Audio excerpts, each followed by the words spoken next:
యోహాను సువార్త 8వ అధ్యాయము. యేసు ఒలీవల కొండకు వెళ్ళెను.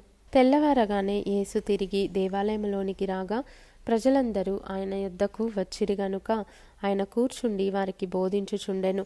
శాస్త్రులను పరిసయ్యులను వ్యభిచారమందు పట్టబడిన ఒక స్త్రీని తోడుకొని వచ్చి ఆమెను మధ్య నిలువబెట్టి, బోధకుడా, ఈ స్త్రీ వ్యభిచారము చేయుచుండగా పట్టబడెను. అట్టి వారిని రాళ్ళు రువ్వి చంపవలెనని ధర్మశాస్త్రములో మోషే మనకు ఆజ్ఞాపించెను గదా, అయినను నీవేమి చెప్పుచున్నావని ఆయన నడిగిరి. ఆయన మీద నేరము మోపవలెనని ఆయనను శోధించుచు ఈలాగున అడిగిరి. అయితే యేసు వంగి నేల మీద వ్రేలితో ఏమో వ్రాయుచుండెను. వారాయనను పట్టు వదలక అడుగుచుండగా ఆయన తల ఎత్తి చూచి, మీలో పాపం లేనివాడు మొట్టమొదట ఆమె మీద రాయి వేయవచ్చునని వారితో చెప్పి మరల వంగి నేల మీద వ్రాయుచుండెను. వారా మాట విని పెద్దవారు మొదలుకొని చిన్నవారి వరకు ఒకని వెంట ఒకడు బయటికి వెళ్ళిరి. యేసు ఒక్కడే మిగిలెను. ఆ స్త్రీ మధ్యను నిలువబడి ఉండెను. యేసు తల ఎత్తి చూచి, అమ్మా, వారెక్కడ ఉన్నారు? ఎవరునూ నీకు శిక్ష విధింపలేదా అని అడిగినప్పుడు ఆమె, లేదు ప్రభువా అనెను. అందుకు యేసు, నేనును నీకు శిక్ష విధింపను. నీవు వెళ్ళి ఇక పాపము చేయకుమని ఆమెతో చెప్పెను. మరలా యేసు, నేను లోకమునకు వెలుగును. నన్ను వెంబడించువాడు చీకటిలో నడవక జీవపు వెలుగు కలిగి యుండునని వారితో చెప్పెను. కాబట్టి పరిసయ్యులు, నిన్ను గూర్చి నీవే సాక్ష్యము చెప్పుకొనుచున్నావు, నీ సాక్ష్యము సత్యము కాదని ఆయనతో అనగా, యేసు, నేను ఎక్కడ నుండి వచ్చితినో ఎక్కడికి వెళ్ళుదునో నేనెరుగుదును గనుక నన్ను గూర్చి నేను సాక్ష్యము చెప్పుకొనినను నా సాక్ష్యము సత్యమే. నేను ఎక్కడ నుండి వచ్చుచున్నానో ఎక్కడికి వెళ్ళుచున్నానో మీరు ఎరుగరు. మీరు శరీరమును బట్టి తీర్పు తీర్చుచున్నారు. నేనెవరికిని తీర్పు తీర్చను. నేను ఒక్కడనై ఉండక నేనును నన్ను పంపిన తండ్రియు కూడా నున్నాము గనుక నేను తీర్పు తీర్చినను నా తీర్పు సత్యమే. మరియు ఇద్దరు మనుషుల సాక్ష్యము సత్యమని మీ ధర్మశాస్త్రములో వ్రాయబడి ఉన్నది కదా. నన్ను గూర్చి నేను సాక్ష్యము చెప్పుకొని వాడను. నన్ను పంపిన తండ్రియు నన్ను గూర్చి సాక్ష్యమిచ్చుచున్నాడని చెప్పెను. వారు, నీ తండ్రి ఎక్కడ ఉన్నాడని ఆయనను అడుగగా యేసు, మీరు నన్నైనను నా తండ్రినైనను ఎరుగరు. నన్ను ఎరిగియుంటిరా, నా తండ్రిని కూడా ఎరిగియుందురని వారితో చెప్పెను. ఆయన దేవాలయంలో బోధించుచుండగా కానుక పెట్టెయున్న చోట ఈ మాటలు చెప్పెను. ఆయన గడియ ఇంకనూ రాలేదు గనుక ఎవడునూ ఆయనను పట్టుకొనలేదు. మరి ఒకప్పుడు ఆయన, నేను వెళ్ళిపోవుచున్నాను, మీరు నన్ను వెదకుదురు గాని మీ పాపములోనే ఉండి చనిపోవుదురు. నేను వెళ్ళు చోటికి మీరు రాలేరని వారితో చెప్పెను. అందుకు యూదులు, నేను వెళ్ళు చోటికి మీరు రాలేరని ఈయన చెప్పుచున్నాడే, తన్ను తానే చంపుకొనునా అని చెప్పుకొనుచుండిరి. అప్పుడు ఆయన, మీరు క్రిందివారు, నేను పైనుండి వాడను. మీరు ఈ లోక సంబంధులు, నేను ఈ లోక సంబంధుడను కాను.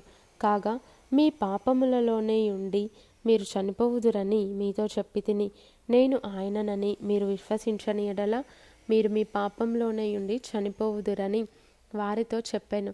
కాబట్టి వారు, నీవెవరవని ఆయనను అడుగగా యేసు వారితో, మొదట నుండి నేను మీతో ఎవడనని చెప్పుచుంటినో వాడినే.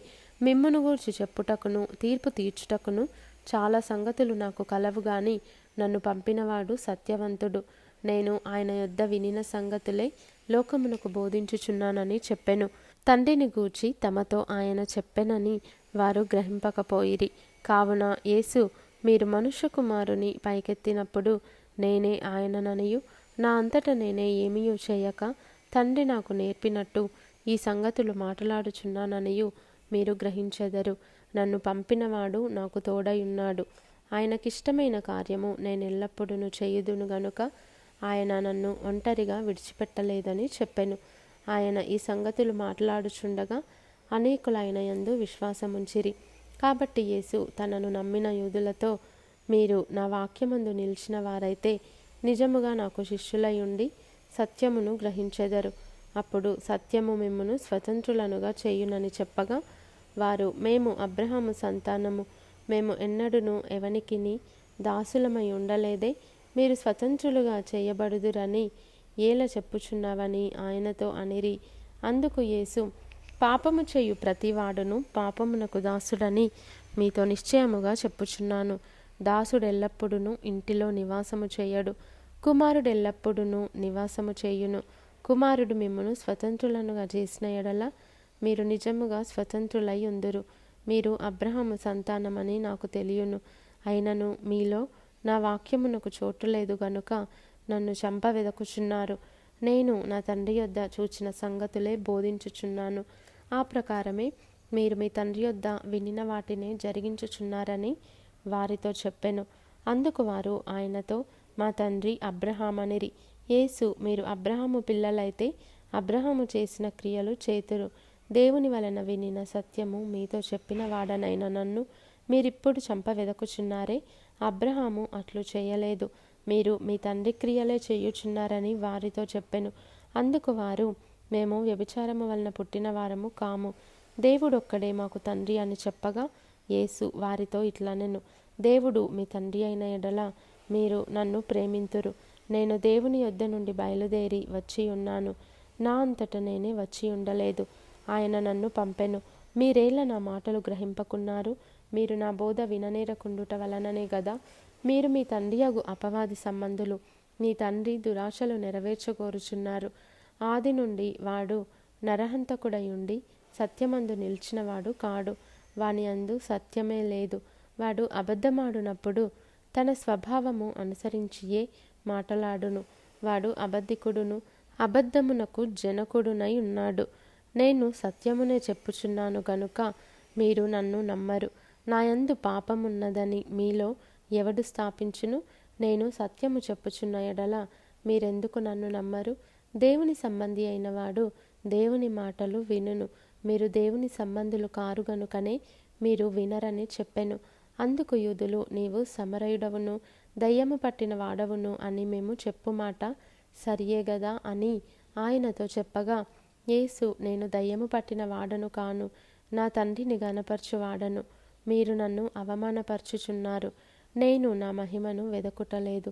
వెదకుచు తీర్పు తీర్చుచు ఉండువాడొకడు కలడు.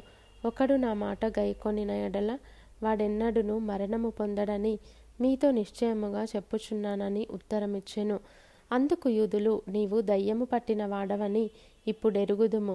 అబ్రహామును ప్రవక్తలును చనిపోయిరి, అయినను ఒకడు నా మాట గైకొనిన ఎడల వాడు ఎన్నడును మరణము రుచి చూడడని నీవు చెప్పుచున్నావు.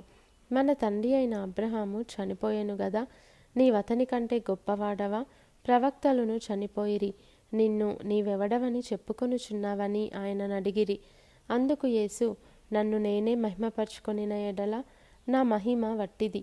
మా దేవుడని మీరెవర్ని గూర్చి చెప్పుదురో ఆ నా తండ్రియే నన్ను మహిమపరచుచున్నాడు. మీరు ఆయనను ఎరుగరు, నేనాయనను ఎరుగుదును. ఆయనను ఎరుగనని నేను చెప్పిన ఎడల మీ వలె నేనును అబద్ధికుడనై ఉందును గాని నేనాయనను ఎరుగుదును. ఆయన మాట గైకొనుచున్నాను. మీ తండ్రి అయిన అబ్రహాము నా దినము చూతునని మిగుల ఆనందించెను, అది చూచి సంతోషించెను అనెను. అందుకు యూదులు, నీకింకను 10 సంవత్సరములైన లేవే, నీవు అబ్రహామును చూచితివా అని ఆయనతో చెప్పగా, యేసు, అబ్రహాము పుట్టక మునుపే నేను ఉన్నానని మీతో నిశ్చయముగా చెప్పుచున్నాననెను. కాబట్టి వారు ఆయన మీద రువ్వుటకు రాళ్ళు ఎత్తిరి గాని యేసు దాగి దేవాలయంలో నుండి బయటికి వెళ్ళిపోయెను.